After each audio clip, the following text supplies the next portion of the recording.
नमस्कार साथियों। एक बहुत इम्पोर्टेंट जजमेंट है जो कि ये भी लेटेस्ट जजमेंट है। इलाहाबाद हाई कोर्ट के द्वारा डिलीवर किया गया है।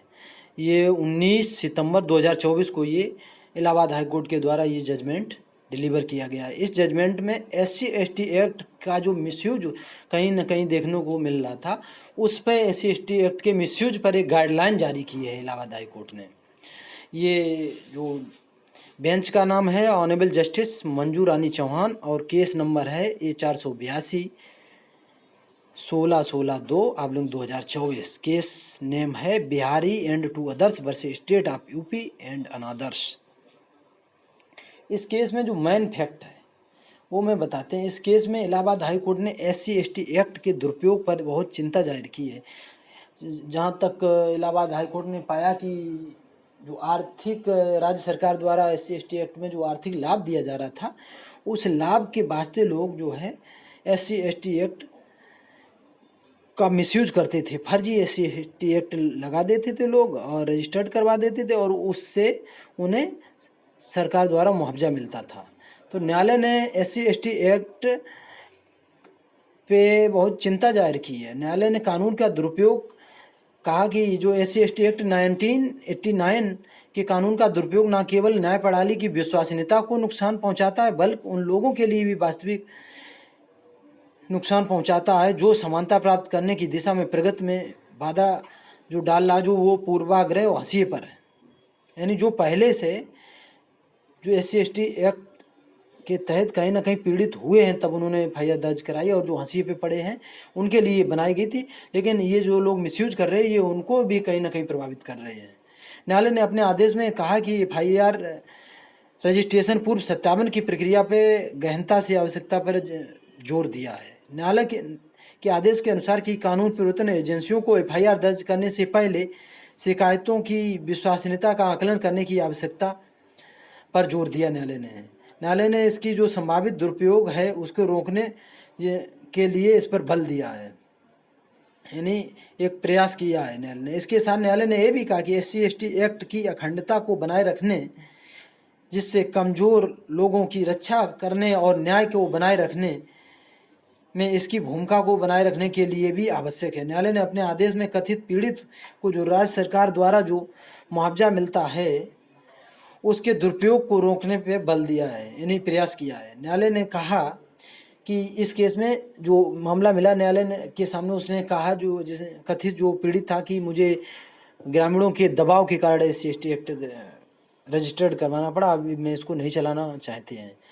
तो न्यायालय ने आदेश किया कि आप जो 75,000 रुपये जो राज्य सरकार के द्वारा जो आपको प्राप्त हुआ, उस पैसे को आप जो है आरोपी व्यक्ति को दें। और न्यायालय ने अपने आदेश में वो पैसा आरोपी व्यक्ति को देने का आदेश दिया।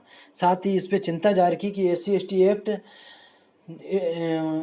1989 के दुरुपयोग को कैसे रोका जाए।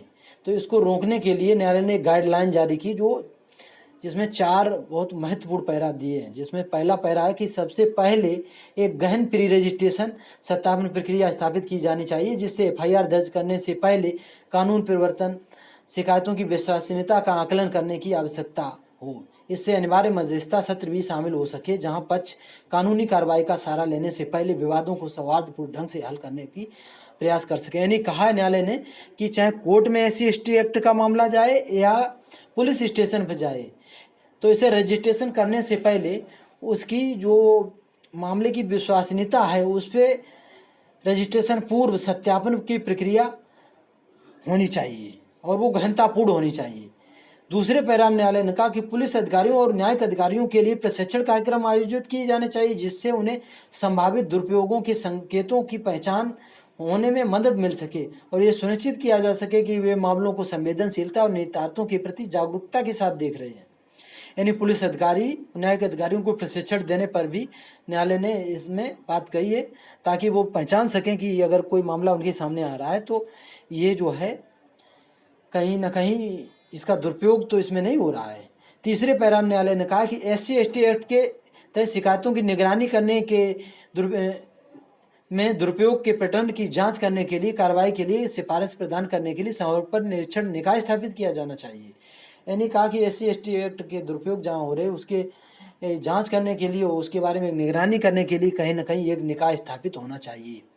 चौथे पैरे में कहा है न्यायालय ने कि आखिर में समुदायों को अधिनियम के उद्देश्य और झूठे दायर करने के परिणामों के बारे में शिक्षित करने की जन जागरूकता अभियान शुरू किए जाने चाहिए, जिससे ईमानदारी और जवाबदेही की संस्कृति को बढ़ावा मिले। ये उपाय न केवल अधिनियम की अखंडता की रक्षा करने में मदद करेंगे, बल्कि वास्तविक पीड़ितों को न्याय प्राप्त करने में भी सहायता करेंगे, जिससे के वे हकदार हैं।